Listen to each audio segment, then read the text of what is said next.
Party ఆవిర్భావ దినోత్సవం లేదు, కార్యకర్తలను కలిసింది లేదు. సుమారు 10 గంటల పాటు పాలమూరులో మాజీ మంత్రి ఫామ్ హౌస్లో కేసీఆర్ విడిది చేసిన సందర్భంలో టీఆర్ఎస్ అధినేత కేసీఆర్ కార్యకర్తలను కానీ, కింది స్థాయి నాయకులను కానీ కలవడానికి అవకాశం ఇవ్వకపోవడం మహబూబ్ నగర్ జిల్లా టీఆర్ఎస్ పార్టీ కార్యకర్తల్లో అసహనం రేపింది. ఎన్నికల ప్రచారంలో భాగంగా ఉమ్మడి పాలమూరు జిల్లా పర్యటనకు వచ్చిన కేసీఆర్ మహబూబ్ నగర్ జిల్లా కేంద్రంలోని మాజీ మంత్రి శ్రీనివాస్ గౌడ్ ఫామ్ హౌస్లో బస చేశారు.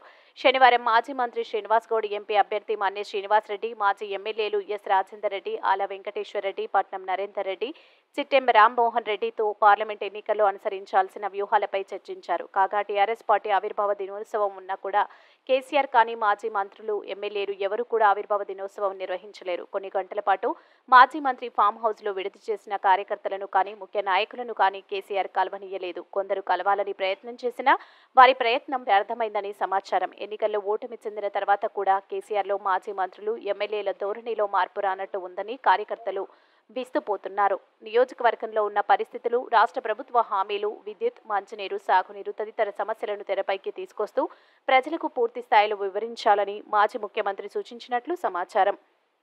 ప్రస్తుతం ఉన్న పరిస్థితుల దృష్ట్యా కాంగ్రెస్తో మనకు పోటీ లేదు, బీజేపీతోటే పోటీ. మీరందరూ కలిసికట్టుగా పనిచేస్తే తప్పకుండా మన అభ్యర్థులు గెలుస్తారని హితబోధ చేసినట్లు సమాచారం. అసెంబ్లీ ఎన్నికల్లో గెలుపు కోసం మేము చేసుకున్న ప్రయత్నాల కన్నా ఎక్కువగా ఎంపీ మన్నే శ్రీనివాస్ రెడ్డి గెలుపు కోసం కృషి చేస్తామని మాజీ మంత్రి, మాజీ ఎమ్మెల్యేలు కేసీఆర్కు హామీ ఇచ్చినట్లు సమాచారం. పలువురు ఎమ్మెల్యేలు, సర్పంచ్లు, కౌన్సిలర్లు పార్టీ వీడిపోతున్న సందర్భంలో కూడా కింది స్థాయి కార్యకర్తలకు పార్టీ అధినేత కేసీఆర్ కలవడానికి అవకాశం ఇవ్వకపోవడం చర్చనీయాంశమైంది.